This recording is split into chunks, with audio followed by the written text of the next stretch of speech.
so this is part of week 5 then. I feel like it's right just to say a little bit about kind of labour and what to expect, and even postpartum what to expect. Again, you can take what you want, leave what you don't, but I think it's good just to kind of be aware of different options and different things that can happen but maybe aren't normal as well. So just know your options as well. So during labour, like about your pain relief, there's gas and air, there's peptidine, and an epidural as well. So just be aware of, I suppose, if you have peptidine too close to the baby coming, that baby can be quite sleepy and stuff like that. And then with an epidural, then obviously you can't decide to have one too late or too close to birth as well. You will be given a catheter as well, just for your urine, and that'll be in for about 24 hours, if not maybe a bit more, just depending on the situation and the person.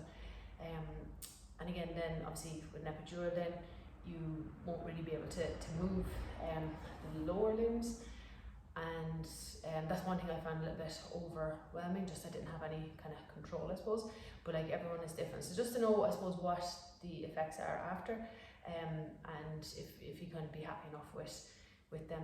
Obviously what happens, you just have to take kind of professional advice as well and go with that, and trust them. One of the best pieces of information or pieces of advice I've gotten is to go with your gut. So even when it comes to pushing and stuff like that, you'll just know when to push. It'll just feel like you just need to push, so just let them know, and make sure you talk to the people that are there. If something doesn't feel right, just let them know as well.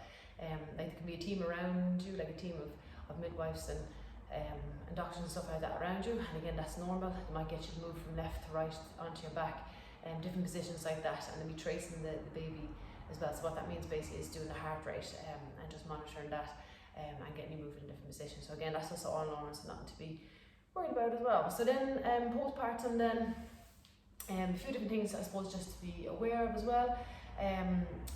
Like they won't let you out of the hospital really until you've passed or had a bowel movement, urinated, or have passed gas. And again, that's just to make sure that everything is working okay after, especially if there was a section or something, just to make sure that the functions are all okay and there's no damage done to anything.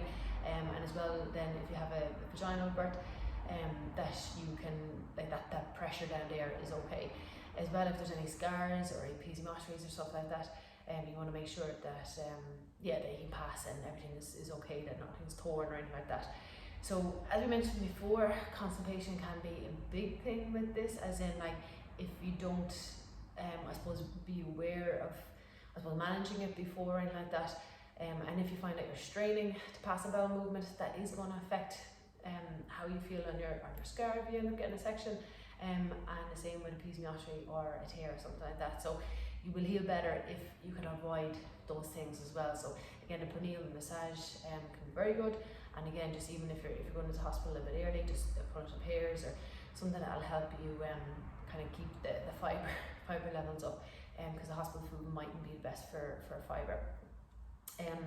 So yeah, I suppose toileting position then is something as well that will be important to be aware of. Again, like not trying to strain. So a good toileting position then is slightly forward seated. Okay, feet up on a little step, and again you can lean forward. So again, that's just a nice position for pelvis to be opened in. Okay, and again that can be good obviously for after or before birth as well.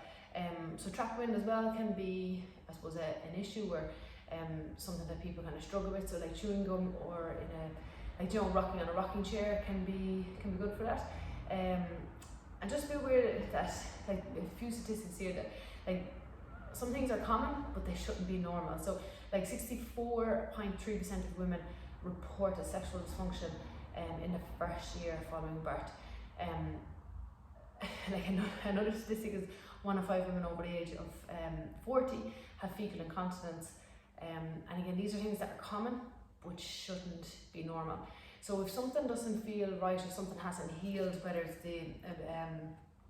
the abdominal wall or down the pelvic floor, but it hasn't healed within 8 weeks, go to a women's health physio, or go to some your gynae or whoever, and just see about getting a little bit of an assessment done and a little bit of help, okay? So you might just need a little bit of help and guidance just to help you get 100% there.